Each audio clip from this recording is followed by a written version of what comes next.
The moment the heavy oak door closed behind her husband, Alina Blackwood understood that her marriage was a grave. The sound of the latch falling into place echoed through the vast bedchamber like the ceiling of a tomb. She stood motionless in the center of the room, still wearing the ivory silk gown that had been stitched with so much hope just a fortnight ago. The candles flickered, casting shadows that seemed to mock her. Outside, the wind stirred the velvet curtains, but inside there was only silence. The silence of a man who had not even looked at her when he spoke his final words for the night.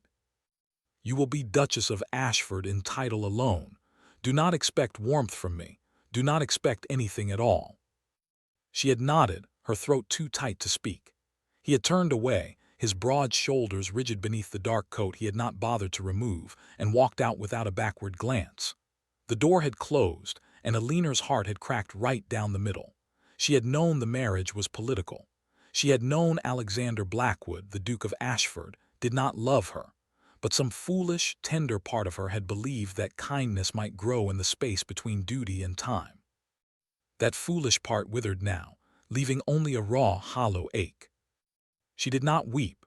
She had learned long ago that tears would not bring her father back from disgrace, nor would they resurrect the young soldier whose death hung over her like a curse. So she simply unbuttoned the gown with numb fingers, let it pool at her feet, and climbed into the enormous canopied bed that would hold only her own cold body. The sheets smelled of lavender and loneliness.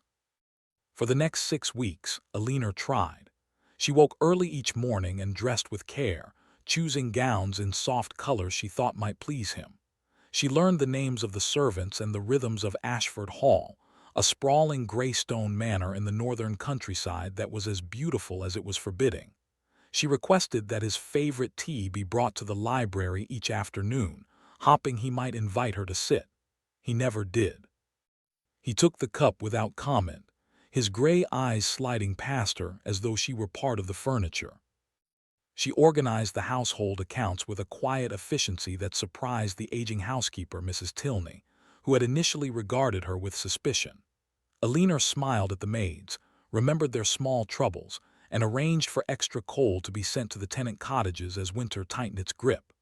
She did everything a good duchess should do, and every evening when the Duke returned from riding or business, she waited in the drawing room, her hands clasped, her heart fluttering with fragile hope.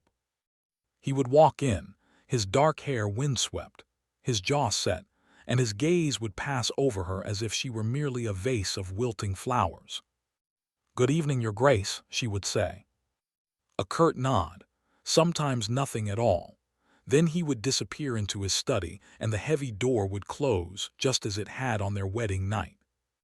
The pain of his indifference was a constant, low hum beneath her ribs, but she told herself that patience was a virtue. She told herself that he was grieving his younger brother, Captain William Blackwood, who had been killed in a border ambush 2 years earlier. She understood grief. What she did not yet fully understand was the depth of the blame he had placed at her feet. The truth unspooled during a dinner party at Ashford Hall in the 7th week of their marriage. It was a small gathering of local gentry, the first time Alina had been presented to society as the new Duchess. She had chosen a gown of dusty blue silk, had pinched her cheeks to bring color, and had descended the staircase with a prayer that this evening might soften something between them. The Duke stood at the bottom of the stairs, his expression unreadable. He offered his arm without meeting her eyes. The guests assembled in the candle-lit dining room. Alina kept her smile steady as course after course was served, though she barely tasted the food. Across the table, Lady Clara Forsyth, a beautiful blonde with sorrowful eyes, watched the Duke with a familiarity that made Alina's stomach twist. Clara had been William's intended, it was whispered. She was still part of the household's inner circle, a living reminder of all that had been lost. Midway through the fish course, Sir Reginald Howe, a portly baronet with too much wine in his glass, fixed his gaze on Alina. "Your Grace must be pleased with the match," he said, his voice carrying. "Though I dare say it is a curious union, given the circumstances, the late captain's blood and all that." The table fell silent, cutlery paused, Elinor felt the Duke stiffen beside her, the air around him turning glacial. Her heart lurched. "I beg your pardon," she whispered, though she had heard perfectly. Sir Reginald, oblivious, blustered on. "Well, the unfortunate business with your father, Baron Vance. The intelligence that led to the ambush, one cannot help but note the irony of the family's uniting." The Duke's voice was a blade wrapped in velvet. "Sir Reginald, you forget yourself." But the damage had been done. Heat flooded Elinor's cheeks. Every pair of eyes at the table seemed to pierce her. She saw the truth then, clear and brutal. These people believed her father had sold the secrets that had cost William his life, and therefore they believed her complicit. She opened her mouth to speak, to deny, to defend a man she knew was innocent, but no sound came. Beside her, the Duke did not defend her father. He simply changed the subject, his voice smooth and cold, leaving her to drown in silence. After the guests departed, Elinor stood alone in the entrance hall, trembling. The Duke strode past her toward the staircase.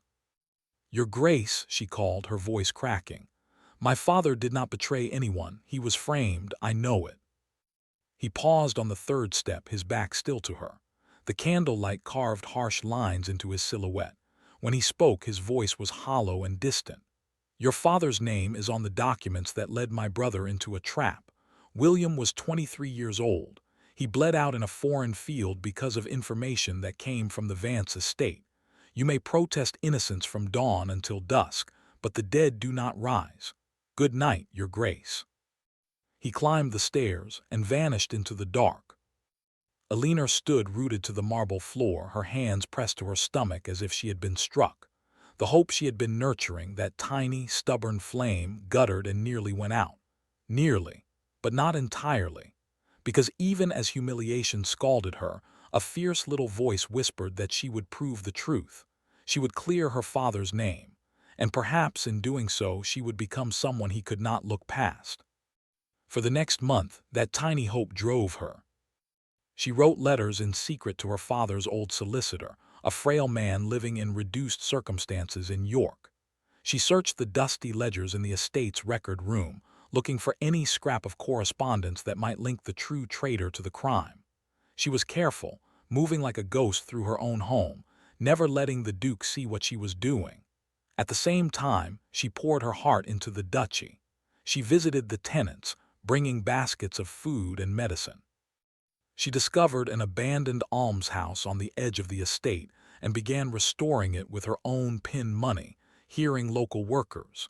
She thought that if she could do enough good, the stain on her name might wash away. And always, she watched the Duke. She watched him in the breakfast room, his strong hands cradling a coffee cup, his brow perpetually furrowed. She watched him ride across the frost-covered fields, his greatcoat billowing, a solitary figure against the pale sky. She saw the way he rubbed his left shoulder when he thought no one was looking, a wound perhaps, a memory of war. She saw the grief he carried like a second shadow, and against all reason she loved him. She had loved him long before the marriage, in fact, though he did not know it. It was a secret she guarded as fiercely as any document. She had loved him since she was 17 years old, when a younger, laughing Alexander had visited her father's estate and spoken kindly to the shy, overlooked daughter of the house. He would not remember. He had been dazzling then, full of easy charm. But the war and William's death had stripped all that away, leaving only the cold shell of the man she now lived beside. Her love was a quiet, painful thing. It lived in the way she saved the single white rose he had once accidentally brushed against her shoulder during a walk and pressed it in her prayer book. It lived in the way she learned to pour his tea exactly as he preferred it, strong with no sugar, and place it by his study door without a word. He never thanked her. He never asked where it came from, but he drank it. The turning point arrived on a bitter February afternoon. Elinor had been out since dawn, helping a tenant family whose cottage roof had collapsed under heavy snow. She had worked alongside the men, her skirts mudded, her hands raw, until a temporary shelter was secured.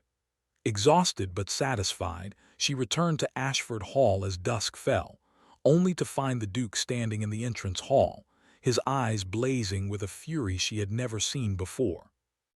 "Where have you been?" he demanded. She stopped, startled. There was an emergency at the Clayworth's cottage, the roof. "You were not here," he cut her off, his voice dangerously low. "A courier arrived with urgent documents, and I required the Duchess's seal. You were nowhere to be found, gallivanting in the mud like a common laborer." Gallivanting? Eleanor's exhaustion flared into something sharper. "I was helping people who depend on this estate, people who matter to me." He stepped closer, and the air between them crackled. "Your first duty is to this house, to me. You are not some village nurse. You are the Duchess of Ashford, and you will conduct yourself accordingly." She should have been frightened. Instead, an immense weariness settled over her. She looked at his cold, handsome face and saw the wall that would never come down. "My duty," she repeated softly. "Yes, I understand my duty, Your Grace. I understand it perfectly." She curtsied, a deep, formal gesture that felt like a farewell, and walked past him up the stairs. She did not look back. That night she moved her belongings into the adjoining sitting room and had a narrow bed placed there. When the Duke noticed the closed connecting door the next morning, he said nothing, and something inside Eleanor quietly closed as well. She stopped waiting for him in the drawing room.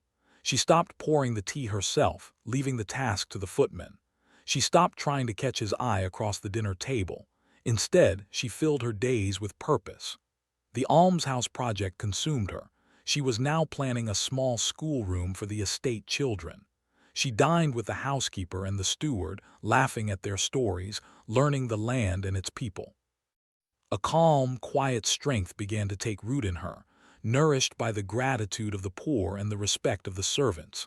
She was becoming a duchess in truth, not by his grace, but by her own. The Duke noticed the change. At first it was just a prickle of irritation. The house was oddly silent. His tea arrived on a silver tray delivered by a blank-faced footman. The drawing room, which he had always passed through without a thought, was empty in the evenings, its fire burning for no one. He found himself pausing outside the door, listening for her light footsteps and hearing nothing.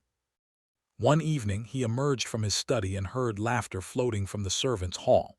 He followed the sound, his brow furrowed, and peered through the half-open door. Eleanor sat at the long wooden table with Mrs. Tilney and the elderly estate steward, Mr. Pembleton, a cup of cider in her hand. Her cheeks were flushed, her eyes bright with amusement. She looked younger, softer. She looked happy. He had never seen her look happy before. The sight unsettled him deeply. He turned and walked away before she could see him, his chest tight with a feeling he refused to name.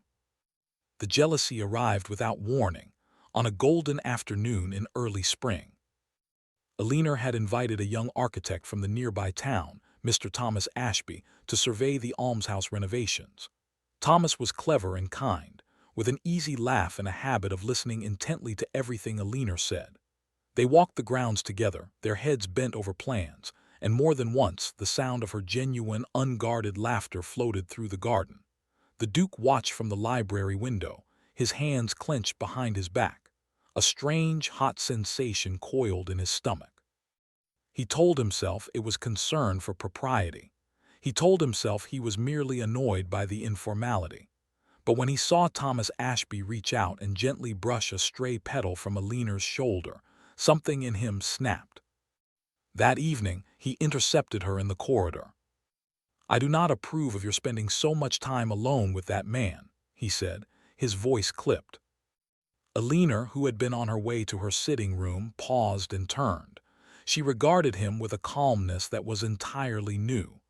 "Mr. Ashby is a respected professional, and he is doing excellent work for the estate. I assure you, propriety is maintained."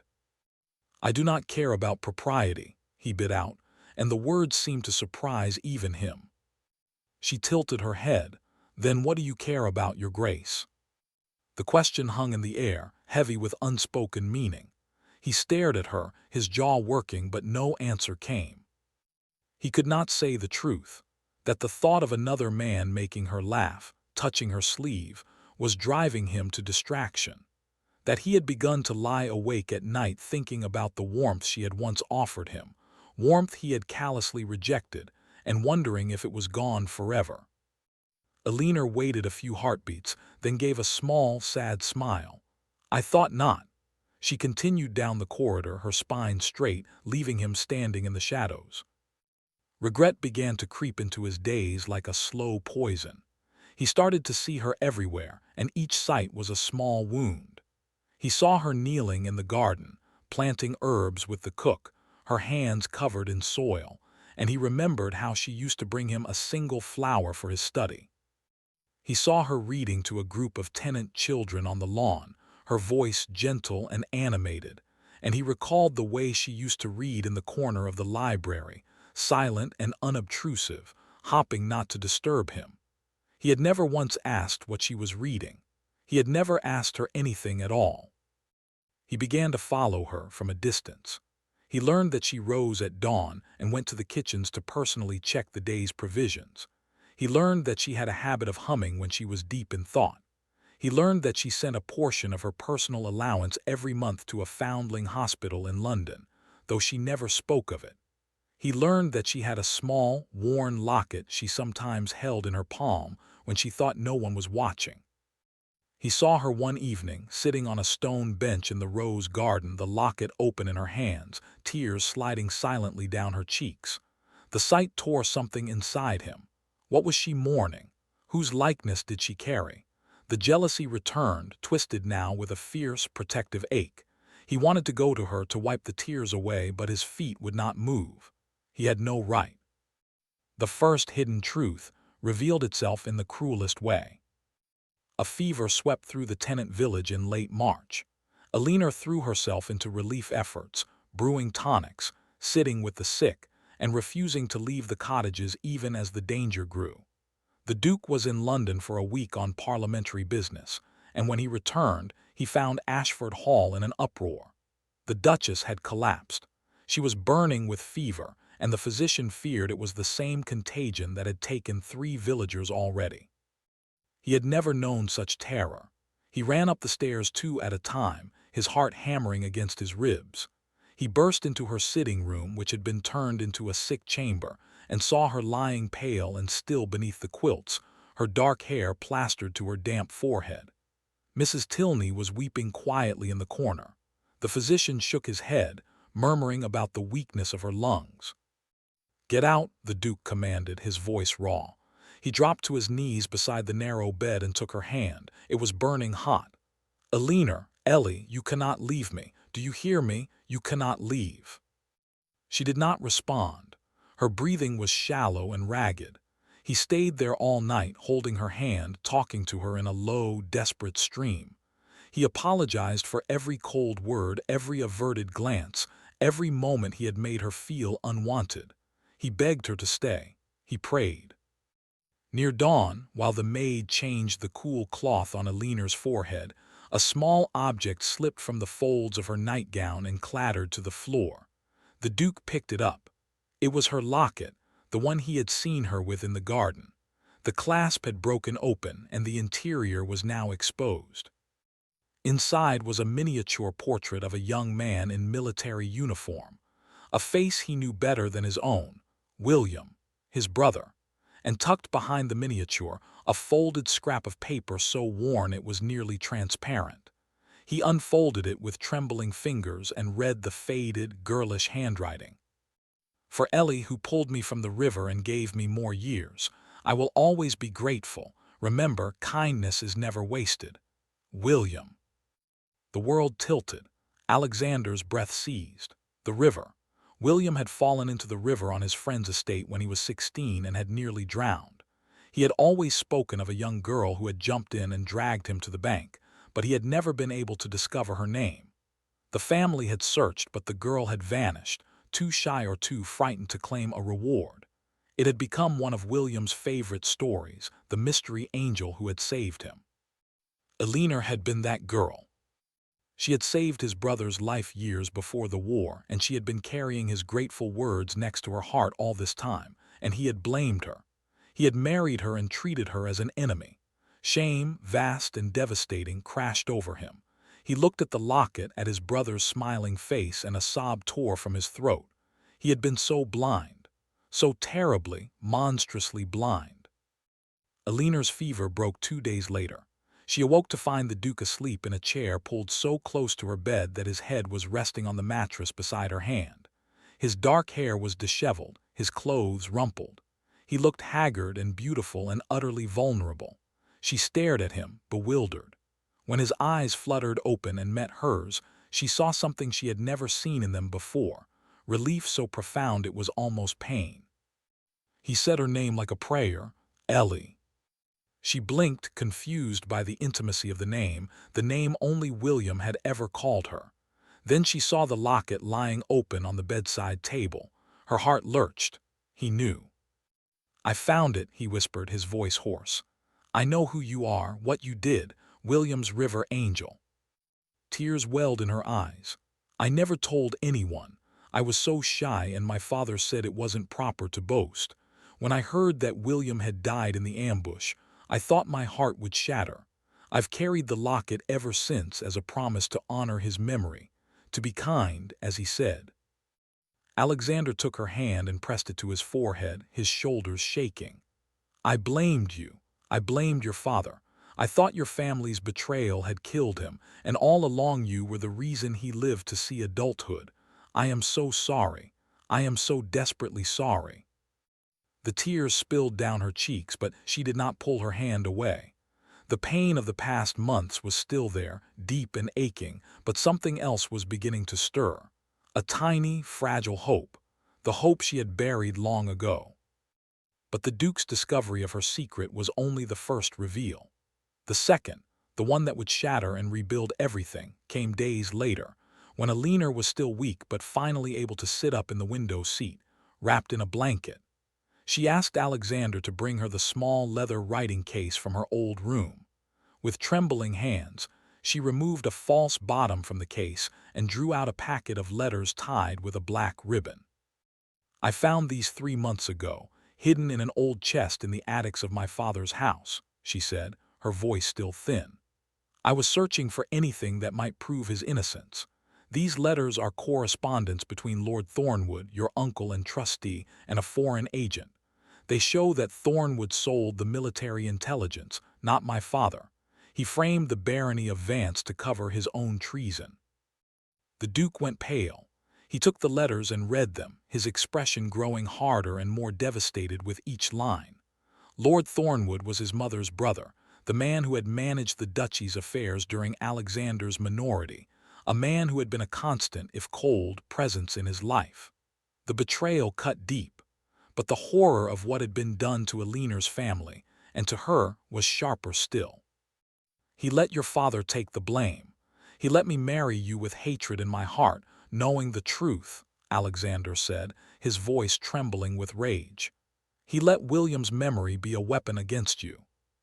He knelt before her, the letters clutched in his hand. "I will clear your father's name. I will see Thornwood brought to justice. I will spend the rest of my life making this right if you will let me." Alina looked at him, at the tears tracking down his proud face, and felt the last ice around her heart begin to melt. "I did not show you these before because I was afraid you would not believe me. I thought you would think I was just trying to save my father." He pressed her hand to his lips. "I will believe you in all things from this moment on." The fear of loss came with a vengeance before the healing could truly begin. Lord Thornwood, sensing that his crimes were about to be exposed, acted with desperate speed. He arrived at Ashford Hall unannounced, accompanied by 2 hired brutes.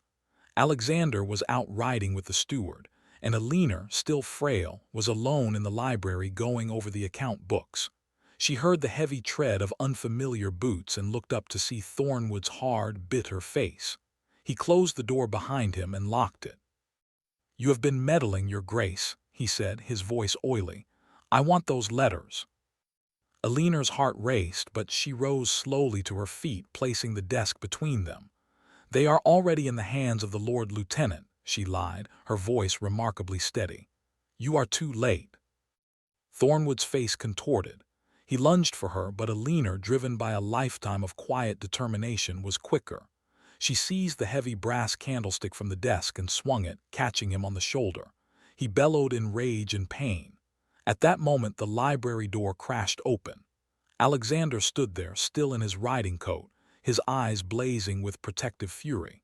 He saw the overturned chair, the candlestick in Alina's hand, the intruder. He crossed the room in 3 strides, seized his uncle by the collar, and threw him against the wall with a force that rattled the sconces. "You will never touch her," he snarled, his face inches from Thornwood. "You will never so much as breathe in her direction again." The servants swarmed in, and Thornwood was subdued. Alexander turned immediately to Alina, his fury dissolving into raw, shaking fear. He gathered her in his arms, pressing her against his chest as though he could shield her from the entire world. "Did he hurt you? Did he lay a hand on you?" His voice cracked. "No," she whispered, her own body trembling now that the danger was past. "I'm all right. You came." "I'll always come," he said fiercely, burying his face in her hair. "Always. I love you, Alina. I have loved you for longer than I understood. I was a fool, a blind, stubborn fool, and I nearly lost you to my own pride. Please, please tell me I have not lost you now." She pulled back just enough to look into his eyes. Those gray eyes, once so cold, were now stormy with fear and hope and desperate love. The confession she had never dared to dream of hung in the air between them, honest and raw. Her own heart swelled, and the words she had held inside for so long finally found their way to her lips. "I have loved you since I was 17 years old," she confessed, her voice breaking. "I loved you even when you hated me. I loved you in silence. I thought I would carry that secret to my grave." He kissed her then, a kiss that was part apology, part surrender, part a promise of a new beginning. It was not gentle. It was fierce and tender and full of the months of distance that had been a prison for both of them. When they finally broke apart, they were both weeping. But for the first time, the tears were not of sorrow. Lord Thornwood was arrested and transported to London to face charges of high treason. The evidence Alina had gathered, combined with her father's long-held protestations of innocence, was finally heard. Within weeks, Baron Vance was fully exonerated and released from his house arrest. He returned to Ashford Hall a frail but vindicated man, and for the first time, Alina embraced her father without the weight of false shame pressing on her shoulders. Alexander met the old baron with a bowed head and a sincere, humble apology that brought fresh tears to Alina's eyes. Healing took time. Alina did not simply forget the months of coldness and loneliness. The Duke understood this. He did not demand her immediate forgiveness. Instead, he courted her. He, who had never had to woo anyone in his life, brought her flowers from the hothouse each morning. He left notes on her pillow, written in his strong, slanted hand, with small, heartfelt messages. "You smiled today when you saw the lambs in the east field. I want to give you 100 reasons to smile like that." He sat with her in the garden and asked her about her childhood, her dreams, her favorite books. He listened. He truly listened. One evening in late spring, when the air was sweet with apple blossom, he led her to the newly restored almshouse. It was a beautiful stone building, now warm and welcoming, with a plaque above the door that read, "In honor of William Blackwood, whose kindness lives on." Alina's breath caught. She turned to him, her eyes shining. "You did this." "I did it for you, and for him. You taught me that kindness is never wasted. William was right, and you, my darling Ellie, were right all along." He took her hands in his. "I can never undo the pain I caused you, but I will spend every day of the rest of my life trying to be worthy of your heart."